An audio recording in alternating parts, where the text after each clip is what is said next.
Muy buenas tardes, queridos estudiantes. Espero que se encuentren súper bien, que su familia también se encuentre muy bien, cada una de sus familias.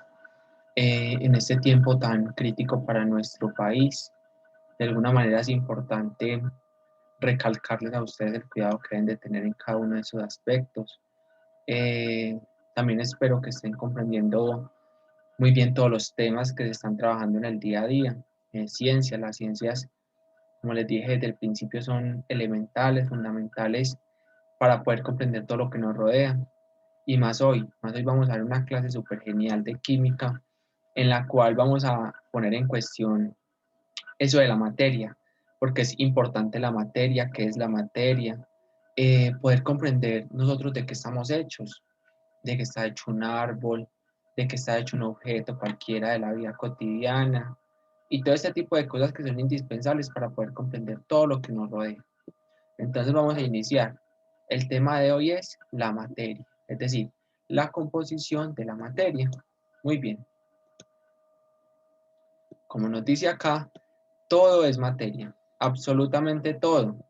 Desde tiempos remotos, el ser humano ha tenido el deseo y la necesidad de conocer su entorno. Tanto filósofos como sabios, hombres, mujeres, todo tipo de personas y desde todos los tiempos entonces se han dedicado a escudriñar, es decir, a estudiar hasta las características imperceptibles de la materia, es decir, todas sus propiedades, todo lo que ella tiene y de cómo se compone todo este tipo de por decirlo así, de componentes, su naturaleza, sus propiedades, clasificación y las partículas que la forman, porque de alguna manera toda la materia está compuesta de partículas químicas, las cuales denominamos átomos actualmente. Una clasecita la vamos a dedicar para hablar exclusivamente de los modelos atómicos del átomo y de cada una de sus características. Estos aspectos son básicos para la comprensión de los fenómenos que suceden en la naturaleza. Es la base de la química porque permite comprender todos esos elementos, todos esos compuestos, todas esas mezclas y todo ese tipo de cosas que vamos a ver el día de hoy. Entonces, como nos dice acá, nos ayuda a entender y representar el mundo que nos rodea de alguna manera y del cual nosotros todos, absolutamente todos los organismos vivos, formamos parte, tanto vivos como inertes, por así decirlo. Muy bien, vamos a continuar. Entonces, a modo general, la materia presenta algunas propiedades. Las propiedades se dividen en dos, las cuales son las generales, las que estamos observando acá, y las específicas. Hoy vamos a ver esos dos tipos. Además, se presenta en 4 estados. Anteriormente se pensaba que eran 3, pero en la actualidad ya se sabe que son 4 estados de la materia, los cuales son sólido, líquido, plasma, gaseoso. También se puede decir que la materia se clasifica en sustancias puras, que son los elementos que encontramos, por ejemplo, en la tabla periódica: el sodio, el hierro, el oxígeno, el hidrógeno, el nitrógeno, el fósforo, el azufre, todos los elementos que encontramos en la naturaleza y que de alguna manera están presentes en la tabla periódica. Obviamente faltan muchos por descubrir, ahorita vamos a hablar un poquitico de eso. Además, los compuestos, que también es una sustancia pura, lo vamos a observar ahorita.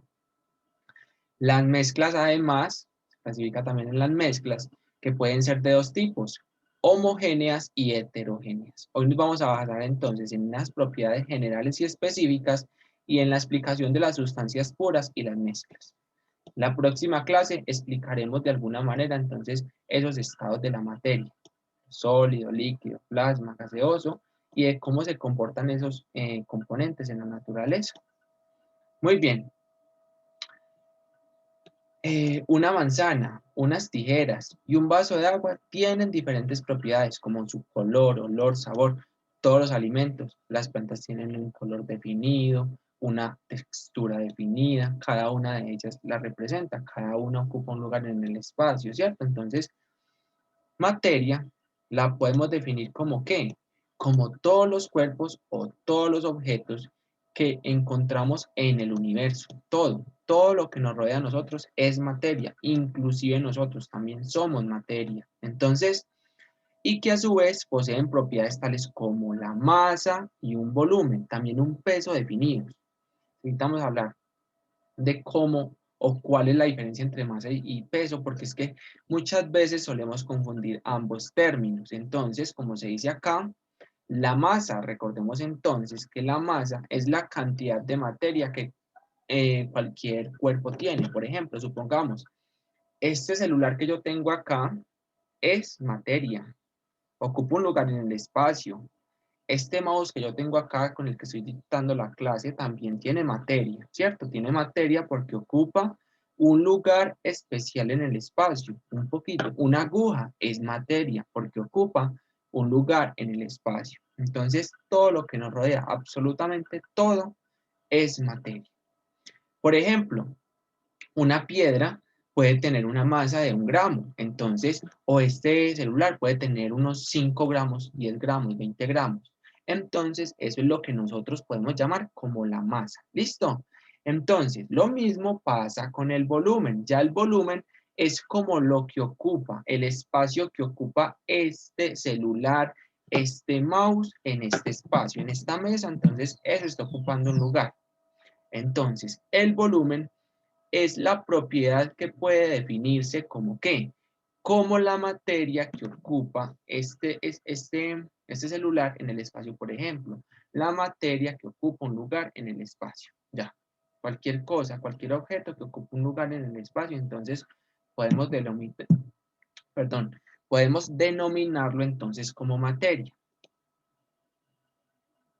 A modo de introducción y a modo general, esto es la materia.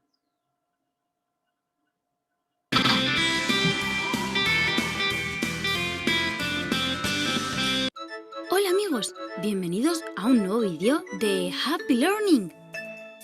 Mirad a vuestro alrededor. Todo lo que veis, todo lo que nos rodea, está formado por materia. El agua, los animales o una simple mesa están formados por materia. Pero, ¿sabéis qué es la materia? La materia es todo aquello que tiene una masa y ocupa un volumen. Estas son las propiedades generales de la materia.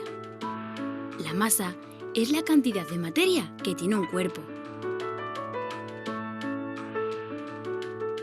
Se mide en kilogramos y se calcula mediante una balanza o una báscula. Sí, como las que tenéis en el cuarto de baño de casa o las que utilizan los médicos para pesarnos. Os vamos a poner un ejemplo para que lo entendáis mejor. Un elefante que pesa 4.000 kilos tiene mucha más masa que un canguro que solo pesa 25. El volumen es el espacio que ocupa un cuerpo. Se mide en litros y para que lo entendáis mejor, vamos a seguir con el ejemplo del elefante y del canguro. El elefante ocupa más espacio que el canguro, por lo que podemos decir que su volumen es mucho mayor. Para calcular el volumen de un cuerpo, por ejemplo el de una piedra, tenemos que llenar una jarra medidora con 1 litro de agua, así como podemos ver en la imagen. Cuando introducimos la piedra en la jarra, vemos que el nivel del agua sube y que ahora marca 1,7 litros. Ahora tenemos que restar a esta medida el litro de agua que teníamos en un primer momento, es decir, 1,7 litros menos 1 litro. Y el resultado es el volumen de la piedra. Es decir, que esta piedra tiene 0,7 litros de volumen. ¿Fácil, a que sí? Para medir el volumen de un elefante necesitaríamos una piscina muy grande. La materia tiene unas características específicas como el color. Esas son las características específicas que vamos a tratar de identificar hoy. Esas características generales y esas características específicas. El sabor, la dureza, la elasticidad, la temperatura o la densidad que nos permite diferenciar unas sustancias de otras. Esto quiere decir que cada materia tiene unas características propias. Por ejemplo, la leche es líquida y blanca. En cambio, una pera es dulce. Son muy diferentes entre sí, aunque las dos están buenísimas. Bueno, Ya sabéis que todas las cosas están hechas de materia y que ésta tiene propiedades generales como la masa y el volumen y propiedades específicas como el color, el sabor o la densidad. Muy bien. Como dijimos, entonces, la materia tiene unas propiedades importantísimas y que de alguna manera permiten identificarla. Entonces, en este aspecto, entonces, por ejemplo, si nosotros cogemos una naranja y la probamos, ella va a tener unas características definidas. Por ejemplo, un color, va a tener un olor, un sabor, un peso, un volumen, también un tamaño, ocupa un lugar, ¿cierto? Entonces, esto es lo que nosotros, por ejemplo, podemos denominar como ¿qué? Como una propiedad específica. Pero enseguida entonces vamos a identificar entonces que las propiedades de la materia se clasifican en generales y específicas. Que vamos a ver a continuación. Pongo la pantalla un poquitico más grande.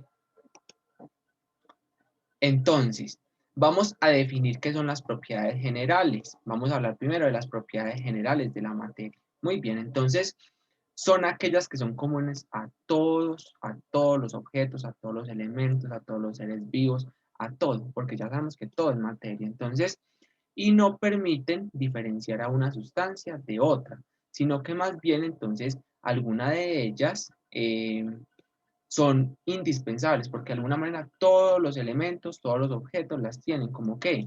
Como el volumen, la masa, el peso, la inercia. Entonces, las sustancias que nosotros nos encontramos en el día a día, entonces, tienen una masa y ocupan un espacio determinado en el lugar que se encuentren, ¿cierto? Por ejemplo, un trozo de madera como nos dice acá, y un vaso de agua se les puede determinar su masa, su peso y su volumen. A esto se le puede determinar su masa, su peso y también su volumen. Enseguida vamos a identificar esa gran diferencia entre masa y peso, porque es que la solemos confundir muchas veces. Muy bien. Entonces, ya sabemos que las propiedades generales son propiedades que posee la materia y varían de acuerdo con la constitución de cada objeto. La materia, más bien esas propiedades van a variar acá, van a variar acá, van a variar en este marcador, van a variar en este mouse y en todo tipo de objetos con los que nosotros nos encontremos en el día a día. Entonces, por eso es tan importante pues como comprender este tipo de propiedades. En este aspecto, entonces, tenemos que, ¿qué? La masa, por ejemplo, entonces, es la cantidad de materia que posee un cuerpo, como lo dijimos ahorita, ¿cierto? La cantidad de masa, es decir, la cantidad de masa, por ejemplo, esto tiene una masa de 1 kilogramo, supongamos. Obviamente no puede 1 kilogramo, ¿cierto? Este celular tiene una masa de 20 gramos, por así decirlo. Este vaso con agua tiene una masa aproximadamente de 30 gramos, supongamos. ¿Listo?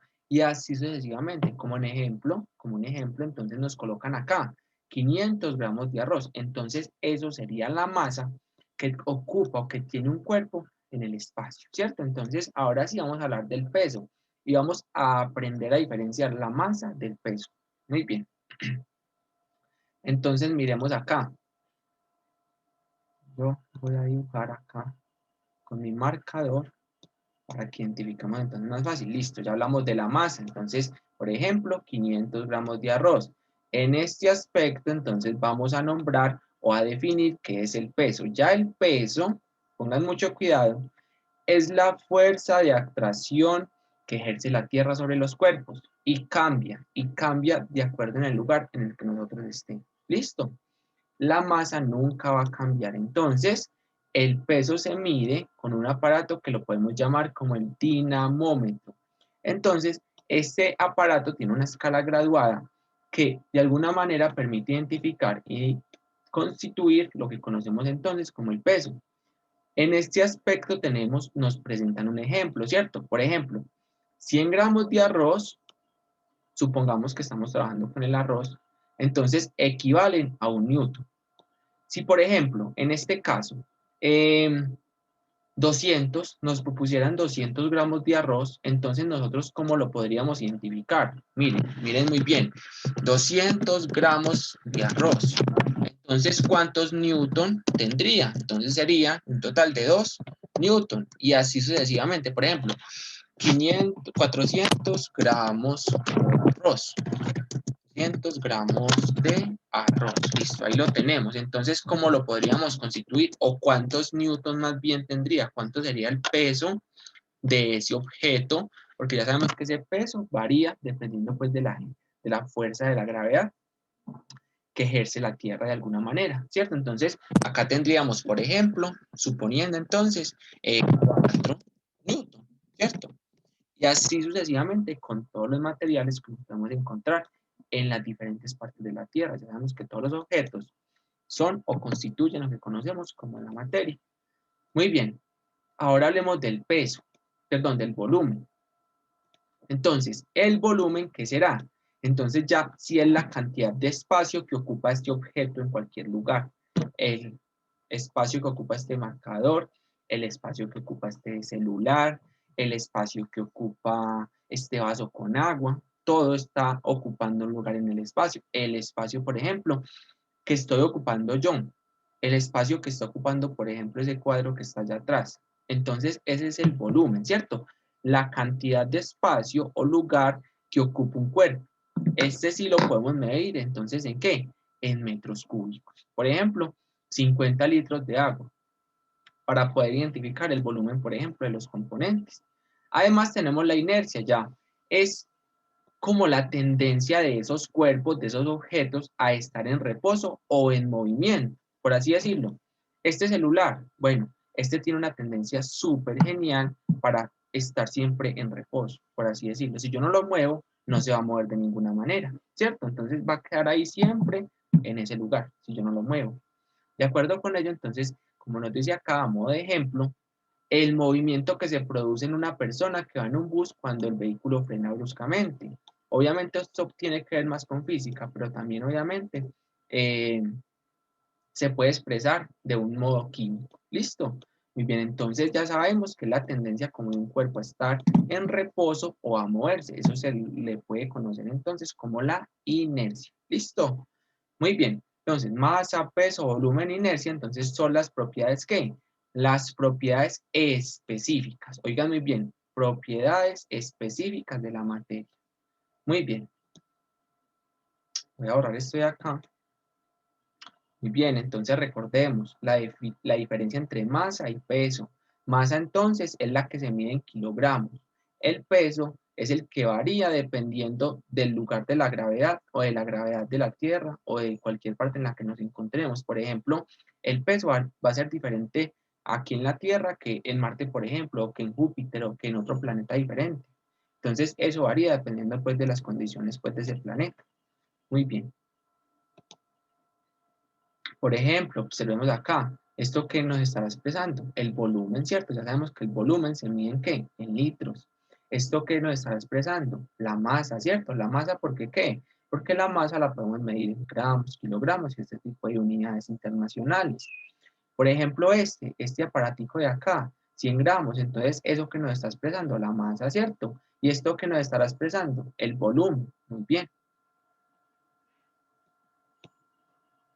Ahora vamos a hablar un poquitico acerca de las propiedades específicas de la materia. Entonces, estas propiedades sí nos permiten diferenciar un objeto de otro, ya que cada uno posee unas características propias, son propias de cada objeto, de cada materia que nos encontremos por cualquier espacio. ¿Listo? Entonces, en este aspecto tenemos unas de las principales, que son, por ejemplo, la dureza, la tenacidad, la fragilidad de un objeto a romperse, por ejemplo, la maleabilidad, la densidad, que es una de las que vamos a ver. Les voy a subrayar las más importantes de las que vamos a ver pues el día de hoy. Solamente vamos a hablar de unas que son, por ejemplo, la densidad, el punto de fusión, el punto de ebullición y la conductividad eléctrica. Muy bien. Entonces vamos a identificar la importancia de esas características para que nosotros podamos diferenciar un objeto de otro. Entonces vamos a hablar un poquitico de la densidad. Pongamos mucho cuidado. Entonces, La densidad es la relación que existe entre la masa y el volumen. ¿Listo? Entonces, densidad, se las voy a copiar por acá, porque enseguida vamos a hacer un pequeño ejercicio sobre esto. Vamos a traer no sé, un ejemplo de la vida real para poder hallarle, por ejemplo, la densidad. Entonces tenemos que la densidad siempre la vamos a definir como ¿qué? Como la masa que ocupa el cuerpo sobre el volumen que ocupa ese cuerpo. Esa formulita es fundamental, listo, que la tengamos pues ahí muy presente para un ejercicio que vamos a hacer enseguidita. En este aspecto entonces lo tenemos. Por ejemplo, acá tenemos D es la densidad obviamente, M es ¿qué? M es la masa y la D entonces está representada, o la B está representada, perdón, como el volumen, como les dije anteriormente. Entonces tenemos volumen, acá tenemos la masa, listo, la masa, y en este aspecto de acá entonces tenemos que es la densidad, listo. Y así sucesivamente. Por ejemplo, cuando se describe la densidad de un cuerpo, se puede referir también a la flotabilidad que este cuerpo puede adquirir en un lugar determinado. Por ejemplo, miremos acá, estamos echando un huevo en agua. Entonces, cuando es muy denso o cuando es poco denso mejor, entonces ese huevo ¿qué? Se va a hundir completamente. Cuando ya nosotros le agregamos, por ejemplo, la sal, que es NaCl, entonces ese huevo va a flotar. Y va a flotar porque el agua se vuelve más densa. Ustedes han observado que, por ejemplo, cuando, no sé si han ido al mar, entonces ustedes quedan como flotando en la superficie más fácilmente, porque es que el agua con sal entonces adquiere unas características de densidad más especiales, lo que le previenen o le provienen a esas sustancias, por decirlo así, estas características. Entonces, el icopor flota sobre el agua también. El hierro obviamente se va a hundir muy fácilmente, ¿cierto? Porque es más pesado, tiene más masa. Muy bien. Supongamos entonces, por ejemplo, acá les presento unos ejemplitos de sustancia. ¿Qué son las sustancias entonces? Acá tenemos una sustancia como el etanol, la sangre, que nosotros la tenemos, ¿cierto? El hielo, el agua. Ya sabemos que todo eso es materia. Todo eso ocupa un lugar en el espacio, todo eso es materia. En este aspecto, por ejemplo, tenemos que el etanol tiene una densidad de 0,80. Tenemos que la sangre tiene una densidad de 1,06. Tenemos que el hielo tiene una densidad de 0,92 y que el agua tiene una densidad de ¿qué? De 1. Entonces, ¿eso qué es lo que nos quiere decir? Que entre menos denso, entonces las sustancias se van a hundir más fácilmente. Yo, por ejemplo, tengo este frasquito de agua acá, pero supongamos que yo no tengo este frasquito de agua, sino que tengo, por ejemplo, es el mismo frasquito, pero con aceite. Entonces la densidad del aceite, por ejemplo, será más aumentada aún. Entonces no va a permitir que este marcador, por así decirlo, la tapa de este marcador no se hunda tan fácilmente. Entonces eso es lo que yo quiero decir con esto. Vamos a ver ese concepto de densidad, que es importante pues que lo tengamos en cuenta.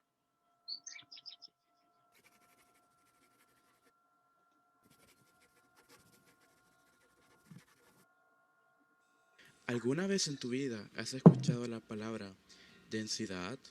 Sí, pero ¿sabes lo que es? La densidad se refiere a la cantidad de materia contenida en un espacio o volumen determinado. Cuando hay más cantidad de materia en un determinado espacio o volumen, el objeto es considerado más denso y al mismo tiempo más pesado. Sin embargo, esto no significa que la densidad y el peso sean lo mismo, ni que se puedan utilizar indistintamente. A diferencia de la densidad, el peso depende de la cantidad de gravedad en un lugar determinado. Para explicarlo mejor, tomemos una persona como ejemplo.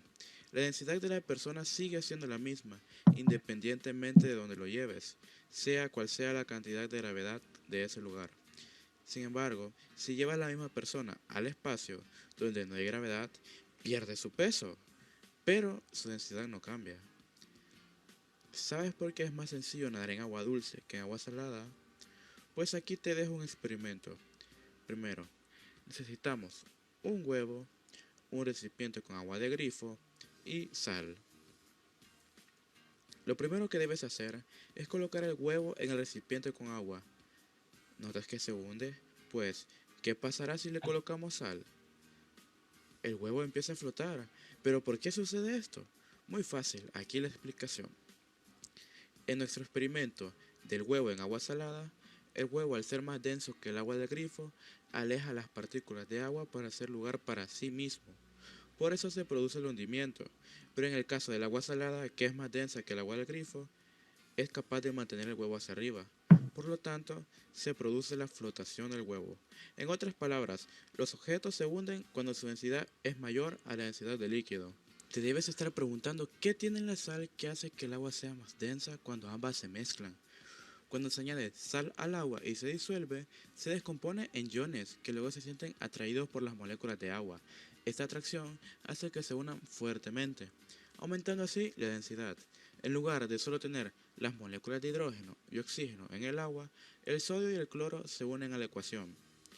Entonces, el agua salada ahora tiene más partículas en comparación con el agua del grifo, con la que se comenzó. Por esta razón, el agua salada es más densa que el agua del grifo. Curioso, ¿no? La próxima vez que vayas a la playa o a nadar al mar, ya sabes por qué es mucho más fácil flotar en aguas abiertas. Solo recuerda que la clave es, cuanto más denso es el líquido, más fácil será flotar en él. Si te gustó, no lo olvides. ¿Cierto? Entonces ya podemos comprender ese concepto de densidad más fácilmente. A continuación, vamos a hacer un pequeño ejercicio en el cual vamos a poner en cuestión, a traer a la vida cotidiana, el uso, pues, por ejemplo, de la densidad. Listo, voy a presentar entonces mi tablero. Entonces, en el tablero tengo un ejercicio muy interesante. En el tallercito también les voy a poner unos ejercicios de esto, entonces para que lo sepamos cómo realizar. En ese aspecto, entonces miremos, por ejemplo, nos dice, calcula la densidad del oro sabiendo que 50 gramos de esta sustancia ocupan 2.59 mililitros de volumen. Ya sabemos que la densidad es ¿qué? Recordemos, densidad es ¿qué? Masa. Ahí sí está, espera, yo mira si está viendo la pantalla. Densidad es masa sobre ¿qué? Sobre volumen. Realmente es muy sencillo para que la podamos hallar pues en cualquier momento de nuestra vida, que nos lo pidan. Entonces, ¿cómo lo vamos a hacer? Entonces tenemos que los datos, saquemos los datos acá. Datos, entonces, ¿qué nos están dando? Miremos, datos. 50 gramos, ¿qué es? ¿La qué? La masa, ¿cierto? Ya sabemos que la masa se mide en ¿qué? En kilogramos y en gramos. Entonces tenemos que ¿qué? Masa es igual a ¿qué? A 50 gramos. Listo. Otro dato que nos dan, ¿cuál es? ¿Que qué? El volumen, ¿cierto? Miremos el volumen que también nos lo están dando. Entonces, vamos a identificar el volumen como ¿cuánto? ¿Cuánto es el valor del volumen? 2.59 mililitros. Muy bien. Entonces, ¿cuál es la fórmula para poder hallar esa densidad? Vamos a hallar entonces ese volumen, esa densidad. Entonces, solamente lo que tenemos que hacer en este aspecto es reemplazar esos valores que nos están dando. Mire que ya nos están dando la masa y el volumen. Entonces, vamos a reemplazar. Disculpen un segundito, por favor. Entonces, como les decía, entonces vamos a reemplazar esos datos. Densidad, entonces, ¿cómo es? Masa. ¿Y cuánto es la masa? Miremos, 50 gramos. 50 gramos. 2.59, que sería ¿qué? El volumen. ¿Sí o no? Muy bien. Entonces, ¿la densidad cuánto será? Densidad, acá será ¿qué? Mililitros. Mililitros. Entonces, solamente hacemos eso en la calculadora. Vamos a dividir, ¿qué? 50 sobre 2.59. Lo vamos a hacer en la calculadora, entonces, a ver cómo nos da. Entonces, 50 sobre, ¿qué? Dividido, ¿qué? 2.59. Entonces, ¿cómo nos va a quedar? Densidad es igual a 19. ¿Qué? Punto 3 gramos sobre, ¿qué? Sobre mililitros. ¿Listo? Entonces, así podemos hallar la densidad. Siempre que nos la pidan, Entonces vamos a tener en cuenta esa formulita que yo les brindé ahorita. Muy bien, vamos a continuar entonces analizando las diapositivas.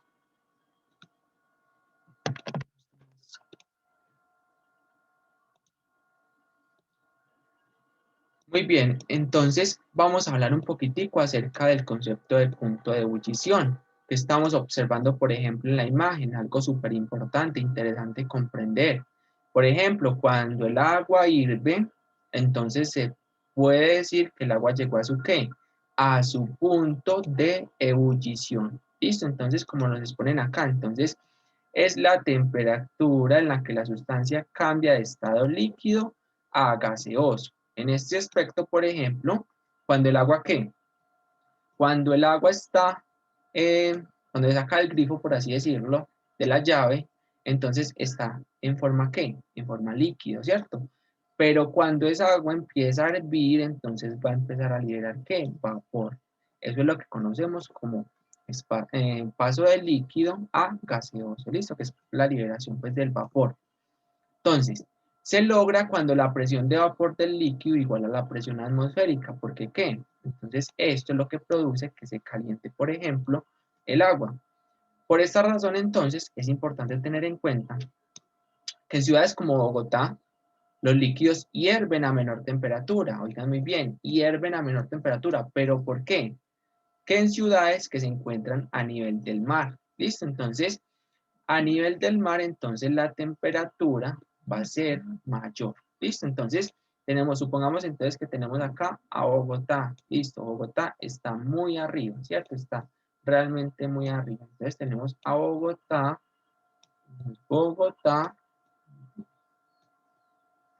y supongamos que acá tenemos a Barranquilla, que está más cerquita del nivel del mar, ¿cierto? Entonces Barranquilla, no sé, Barranquilla, Santa Marta, La Costa, como lo quieran llamar. ¿Listo? De acuerdo con ello, entonces, como podemos notar, entonces la temperatura a la cual va a hervir acá esta agua, entonces va a ser menor, temperatura menor. Y ya, entonces, si se encuentra más cerca del nivel del mar, entonces la temperatura a la que va a hervir es mayor. Y esto se explica por qué. Por la presión ¿qué? Atmosférica. ¿Listo? Por la presión atmosférica. Entonces, por ejemplo, en Medellín va a ser un poquitico mayor que la de Bogotá, ¿cierto? Porque Medellín está a una altura un poquitico más baja que la que está Bogotá, y así sucesivamente. Entonces así podemos predecir entonces ese punto de ebullición. Entonces el punto de ebullición entonces permite describir el momento en el cual cualquier sustancia puede hervir, por así decirlo. Obviamente eso cambia dependiendo pues de la sustancia. En este caso el agua, por ejemplo, tiene 100 grados Celsius, entonces quiere decir que esa es la temperatura a la cual va a hervir ese agua. El oro, por ejemplo, miren, tiene una temperatura de 2970 grados Celsius. ¿Qué quiere decir eso? Que se va a fundir o va, por decirlo así, a pasar a otro estado, a estado gaseoso. Entonces, cuando se encuentra en una temperatura, por decirlo así, de 2970 grados Celsius. Y así sucesivamente se realiza con las diferentes sustancias. Como les dije, todas las sustancias tienen una composición diferente, entonces, por lo tanto, su punto de ebullición será diferente. Entonces, ¿qué será el punto de fusión? El punto de fusión, entonces, en este aspecto, será la temperatura a la cual un sólido se vuelve líquido. En este caso, por ejemplo, observemos la imagen. Tenemos estos cubos de hielo. Entonces, cuando ellos se derriten, entonces están pasando a un punto donde se están volviendo líquidos, ¿cierto? Entonces, de acuerdo con eso, tenemos que eso es lo que nosotros podemos llamar como el punto de fusión, como el punto en el que ese material ya se convierte en líquido, no a sólido, perdón, no a gaseoso, sino a líquido. Entonces, de acuerdo con ello, entonces, por ejemplo, tenemos que el punto de fusión del agua es de 0 grados Celsius. Entonces, cuando el agua está a 0 grados Celsius, es decir, en una temperatura, por decirlo así, neutra, entonces esa agua se va a mantener así, en estado pues líquido. El oro, miremos que tiene que tener una temperatura de 1064 grados Celsius para poder, ¿qué? Para poder volverse a estado líquido. Muy bien.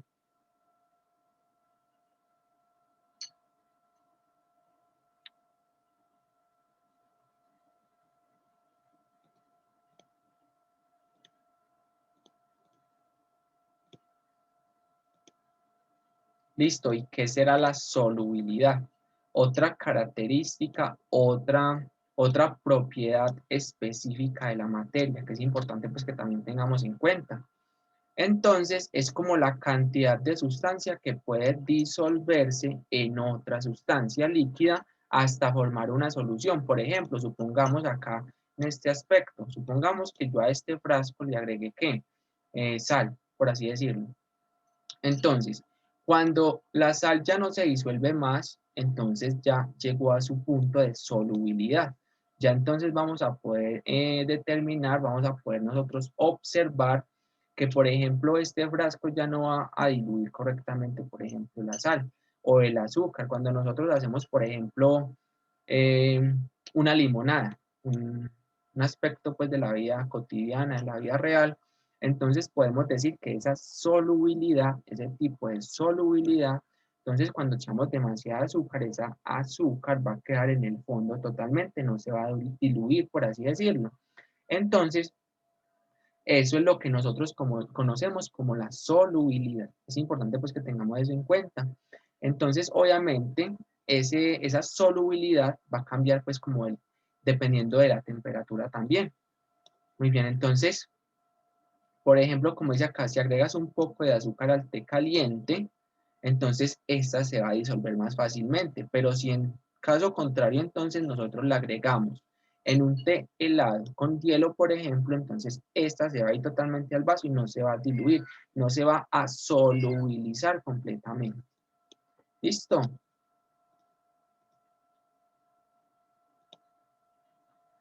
Por ejemplo, yo les planteo esta pregunta. ¿Es correcto decir que el aceite es soluble en agua? Cuando ustedes, por ejemplo, han hecho este experimento, no sé si lo han hecho alguna vez, entonces podemos identificar que, por ejemplo, ese aceite no se va a diluir correctamente en el agua. ¿Y por qué será? Es por el tema de la solubilidad, pero también por algo muy importante, que lo evidenciamos ahorita, el tema de qué? De la densidad, ¿cierto? La densidad es diferente, entonces ese aceite no se va a diluir, por decirlo así, fácilmente dentro de esa agua. Eso es lo que se puede explicar, pues, como ese tipo de cuestión. A modo de resumen, entonces tenemos que las propiedades de la materia entonces se dividen en dos, las generales y las específicas. Entonces, podemos decir que las generales se clasifican en ¿qué? En volumen principalmente y masa. Ya sabemos que el volumen entonces es el espacio que ocupa un cuerpo, la masa es la cantidad de materia que tiene ese cuerpo y se mide por medio de las balanzas. Además, tenemos las propiedades específicas, que fueron las que mencionamos ahorita. En este aspecto, entonces, tenemos, por ejemplo, la densidad, el punto de fusión, el punto de ebullición. Acá no nos ponen la solubilidad, pero, por ejemplo, ya sabemos que también se encuentra, pues, en este tipo de composición o en este tipo de propiedad. Entonces, ya sabemos que la densidad es la masa sobre el volumen. La podemos hallar de esa manera. Hicimos un ejemplo y se mide con un pignómetro. Ese es el instrumento que sirve pues como para medir este tipo de la densidad. El punto de fusión entonces es la temperatura en la cual un sólido pasa a líquido y el punto de ebullición entonces es la temperatura en la cual el líquido pasa a gaseoso. Fue lo que expusimos pues ahorita. Con esto terminamos entonces la clase del día de hoy. La próxima clase estaremos viendo entonces eso de los cambios químicos, los cambios físicos, cómo es que se producen, porque son importantes, por ejemplo, en la naturaleza. Vamos a visualizar ejemplos en la vida cotidiana o de la vida cotidiana en la cual están presentes todo este tipo de situaciones. Muchas gracias y espero pues que hayamos entendido de la mejor manera este tema. Ya el taller se los dejé pues con la profesora Pilar. Si tienen alguna duda ya saben que me pueden contactar y entonces nos vemos la próxima clase. Que les vaya muy bien y muchos éxitos.